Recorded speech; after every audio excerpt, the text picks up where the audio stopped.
Hello SSC শিক্ষার্থী বন্ধুরা, I hope all are doing well and pretty fine by the grace of Almighty. So আজকেও আমরা completing sentence করব, আর এটা হচ্ছে ঢাকা বোর্ড 2020 সালে প্রশ্নটি। ওকে, সো আমি যে উত্তরগুলো লিখব সেই উত্তরগুলোর বাংলা আমি এখানে করে দিয়েছি। ওকে, এগুলো তোমরা একটুখানি দেখতে পারো, আর হচ্ছে এখানে কোন কোন গ্রামার কেন এগুলো ব্যবহার হলো সেগুলো তো আমি ডিটেলসে বলবোই।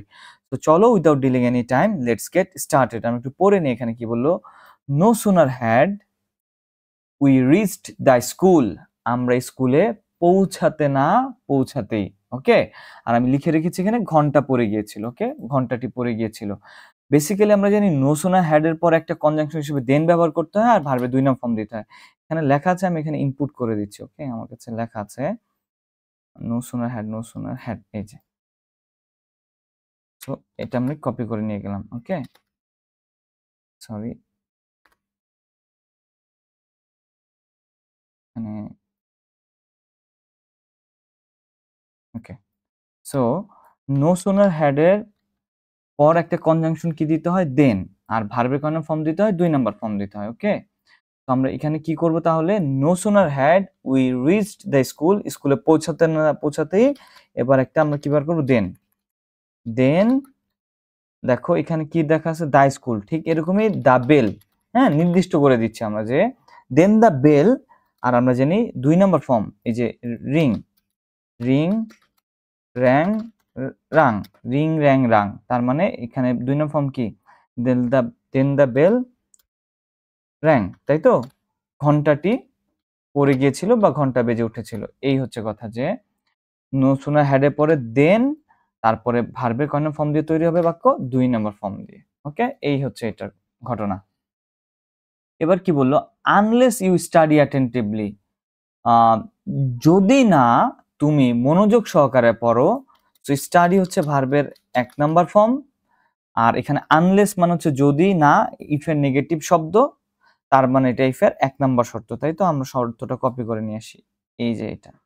এখানে তো আমার ইফ লাগতেছে না, ইফ অথবা আনলেস, এখানে প্রোভাইডেড দ্যাটটা কেটে দেই, আর এইখানটাতে আমরা কপি করে এটা নিয়ে যাই তোমাদের জন্য। ওকে, তাহলে সুবিধা হবে।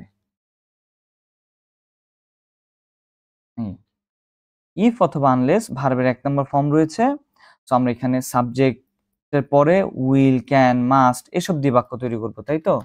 সো কি বল, আনলেস ইউ স্টাডি অ্যাটেন্টিভলি, যদি না তুমি মনোযোগ দিয়ে পড়ো তাহলে তুমি কি করবে, তুমি ফেল করবে। তাহলে এই বাক্যের সাবজেক্ট হচ্ছে ইউ, ইউ ফেল করবে। বে বা বো বললে আমরা আনবো will, you will fail in the examination, you will fail in the examination. Okay, এই হচ্ছে কথা।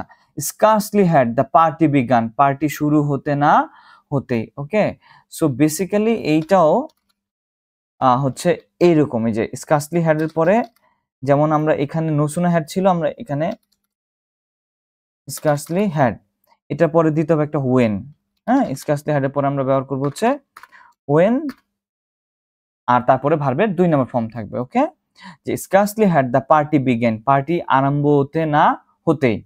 সো স্কার্সলি হ্যাড এর পরে আমাদের ব্যবহার করতে হবে একটা কি, হোয়েন, WHEN, হোয়েন কি করে এসেছিল, দা চিফ গেস্ট কেম, প্রধান অতিথি চলে এসেছিল, দা চিফ গেস্ট কামের 2 নম্বর ফর্ম হচ্ছে কেম। এই হচ্ছে এটা উত্তর। ওকে, সো বেসিক্যালি স্কার্সলি হ্যাড এর পরে আমরা নিব হচ্ছে একটা ওয়েন, তারপরে যে বাক্যটা তৈরি করব সেই বাক্যের মেইন ভার্বটা হবে ভার্বের 2 নাম্বার ফর্মে। ওকে, সো এই হচ্ছে স্কার্সলি হ্যাড এর ব্যবহার। Okay, scarcely had the party began when the chief guest came. If I had known his mobile number, যদি আমি তার মোবাইল নাম্বার জানতাম তাহলে আমি তাকে কি করতাম, কল করতাম।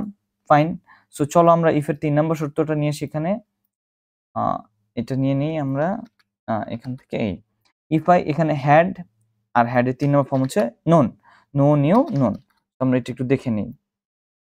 ওকে, if had plus V3, had plus V3, এবার আমরা যে সাবজেক্টটা পরে যে ফরমেশনটা নেব সেটা হচ্ছে উড হ্যাভ অথবা কুড হ্যাভ। এটা হচ্ছে ইফের 3 নাম্বার শর্ত। বেসিক্যালি ইফের মেইন শর্ত হচ্ছে 3টা, এই 3টার মধ্যে এটা হচ্ছে 3 নাম্বার শর্ত। কিভাবে চিনেছি, had plus V3।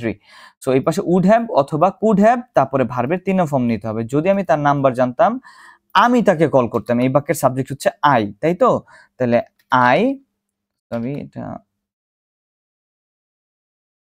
I would have, অথবা চাইলে তুমি কুড হ্যাভ নিতে পারো। কুড হ্যাভ কি করতাম, কল করতাম। এই কলের 3 নম্বর ফর্ম হচ্ছে call. I would call him, আমি তাকে কল করতাম, যেহেতু এখানে পুরুষ বাচক কিছুকে নির্দেশ করছে প্রোনাউনটা দিয়ে। Okay, I would have called him, আমি তাকে কল করতাম।